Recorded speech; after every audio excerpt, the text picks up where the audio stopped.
All right, ladies and gentlemen, we got him. Ha ha! Look who I got in the seat today. The man, the myth, the legend. He is the brand new director of data engineering at phData. Put some respect on that name, Dakota Kelley. Welcome, Dakota. Thank you. Thank you. Excited to be here. Excited to have this chat and see how we can encourage more people to come contribute. This is a thrill for me, Dakota. Ever since I had the opportunity to join DBT Labs, I've been hearing your name just pops up in all sorts of conversations, always in a good way, that's for sure.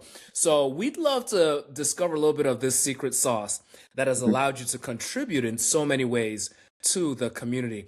Let's talk first, Dakota, about your recent presentation at DBT's conference. So what was the title of your most recent presentation?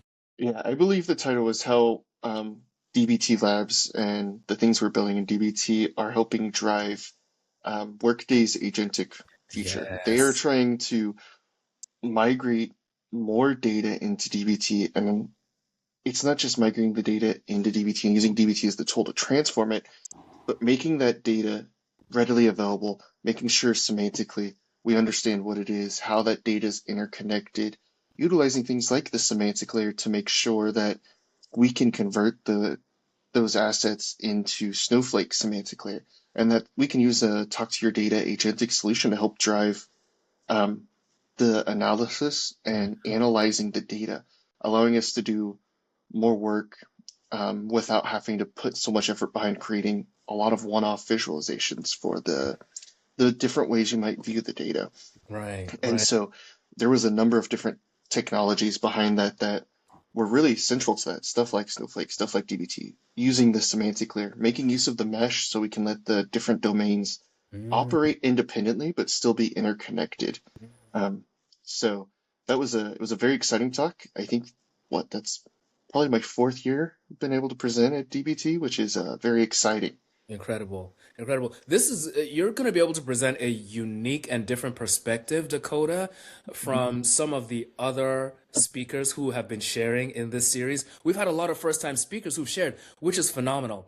But having done this four times in a row, do you get, did you get nervous in selecting the topic or in preparing for that moment of taking the stage? What were the emotional situations going on in your body? For me, no, I don't get nervous very much anymore. Uh, I think what helps, I had a mentor, and I want to share this with a number of people. I think mentorship's very important. I would Mm-hmm. encourage anyone, if you have a mentor, great. If you don't, reach out. But more importantly, when you've reached a certain point, it's our turn to give back, and we need to mentor others. Wow. And Wow. I had a mentor who sat down with me and he went, we have to figure out the stuff we want to do as individuals. That is on us. And one of Mm, the things I love doing is sharing my knowledge. mm. And this was before I'd ever done my first presentation ever. Huh. And I went to give that first presentation and I was nervous. I was shaking, upset stomach, felt like I was going to vomit, Oh you could no. you could break out the old Eminem lyrics, all those types of Oh my things. And God. I sat down and I looked at the person I wanted to be, and I wanted to be a person who could share the Okay. knowledge that I had, regardless of what people think. Okay. And so I looked at that and went, okay, I feel nervous. And from talking with my mentor, he said the important thing is to do the thing once. You get on stage, you do it once, and then you come off and you look at it and go, was that as bad as I thought it was? It might be for you.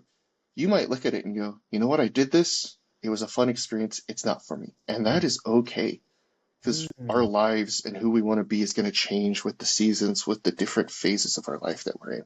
Yes. I did that my first time and found that I actually liked the feedback that I got. My very first presentation, I like to jokingly say I messed up. I signed up for a large conference. I didn't think the topic was that interesting, and I had a room of like 200 people for my Ooh. very first one. So the nerves were sky Ooh. high. I had to get kicked out of the room by the next group because so many people were wanting to talk and share ideas, which was exciting to me. That drove that. And I have had like the community at DBT, it's very similar that every presentation I give, there's people who want to talk after. It's Mm. driving ideas. And at the end of the day, the way I look at it is we're all trying to solve problems. Let's just Yes. share our knowledge and our experiences. That's the only way we can help. What's the saying? stand on the shoulder of giants. A Mm, lot of stuff I talk about isn't brand new. There's probably books on my shelf back there I can go pick out hmm. that would be like you could find a lot of the foundations in here that people have been doing since the 80s and the 90s, but there's different ways that we're approaching it. Yes. Um, we can only do that by sharing our information, and eventually, if we're fortunate enough, some of us we get to become giants again and help the next people. And that's really what I hope comes from this is if you've never presented before, it's going to be scary first time. It was scary for me, Yeah. but you do it enough. If you find you like it, it gets easier and easier each time. Now, when I go to present, I don't even think about it. In fact, I probably spend more time trying to make sure my co-presenters feel comfortable and are ready to Wow. go, because for a lot of them, it can be their first or second time, and you can Yes. see the nerves are there, and it's good to Yeah. be like, let them know, hey, I'm here with you. We got this. Right. Right. That's wild. That's wild. Dakota, I learned this framework many years ago about conscious versus unconscious competence. And you could liken it to something, there's a lot of things that we do without thinking about it, like driving a car. I'm Mm-hmm. teaching my teenage son to drive a car right now, and I'm realizing that there's so many things I take for granted that I have to explicitly tell him about. And he's got nerve, even when he's doing it right, he's nervous. But the thing that keeps me going is knowing that at some point, this stuff you're struggling with is going to be second nature to you. You're not even going to be thinking about it anymore. And I Mm-hmm. think that's a natural trajectory for all of us. Yeah, yeah, exactly. And if nothing else, there's always something you can learn about yourself in these things. When you present online, you learn about the way you talk, the way you communicate. You Wow. can learn new ways to think about, okay, how do I communicate with others? How do I make sure my message is being heard? It, Hmm. I think in the long term, giving presentations, whether you give a bunch or even if you just give one, you can learn so much about yourself that can help you change how you approach even small scale, like I said, presenting to your teams that you work directly with day in and day out, that can help just change the trajectory for you, for your career, for your growth, and for what you want out of life. I'd love to pull on that thread a little bit about career growth. A lot of us in the data industry are very technically competent, maybe comfortable in that technical sphere. Mhm. Speaking can feel like this adjacent track. That's for people who want to be executives or something of that nature. Is there actually a role for speaking in the career development of technical data professionals?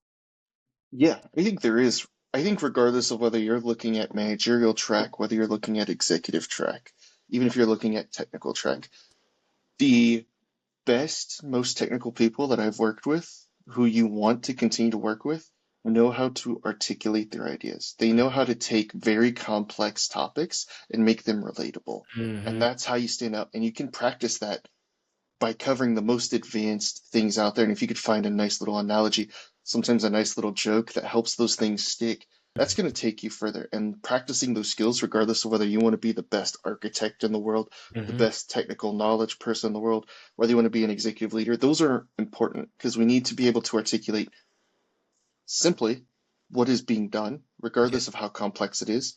Yes. Do it at the right level of the audience, Mm. and more importantly, understand how our audience receives that message and how to adjust based off of that regardless, as well as explaining what the value is of what we're bringing. Yeah. What the value is when you're technical is different from the business view, but it's a similar skill regardless. Wow.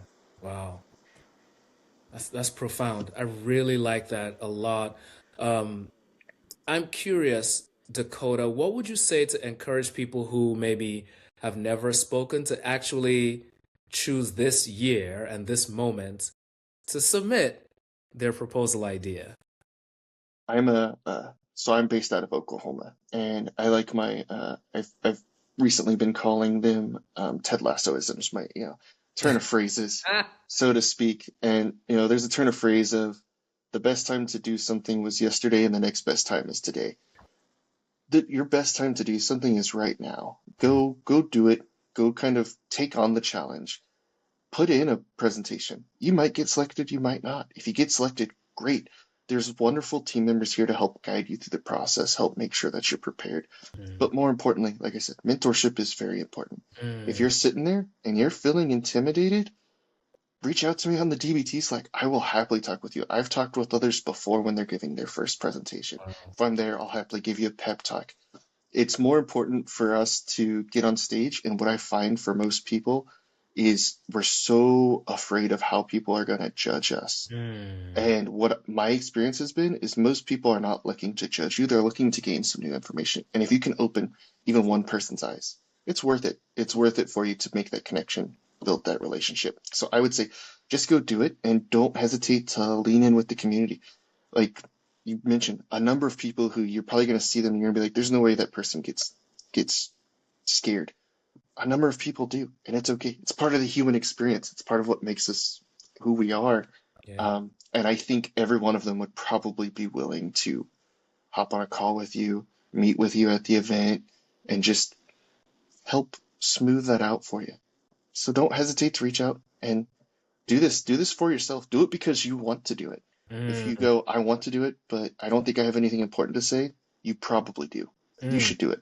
mm, mm. Dakota Kelley is that voice that we all need in our shoulder when we're afraid to take that next step into the unknown. This has been really good. Let me ask one more question, if I may, Dakota. What's a dream session or topic that you'd love to see at the next DBT Summit?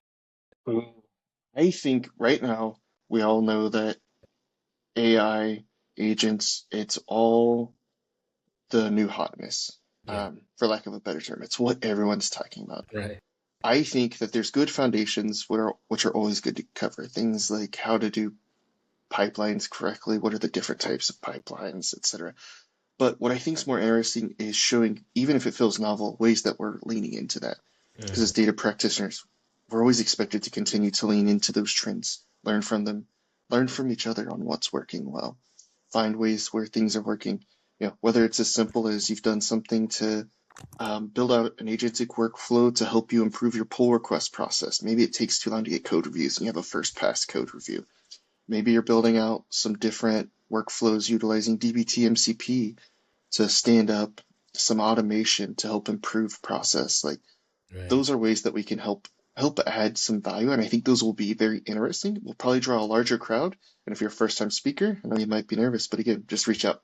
We'll make sure you get at least feel confident in yourself enough to get on stage, get out there, start talking. But really, any of these things. But what's more important is that it's a topic you're passionate about. Mm, That's what's going to stand out no matter what. Because mm, there's topics that interest me, but if I go see someone and that topic's interesting to me, but that person's not passionate about it, I'm not going to remember mm. that.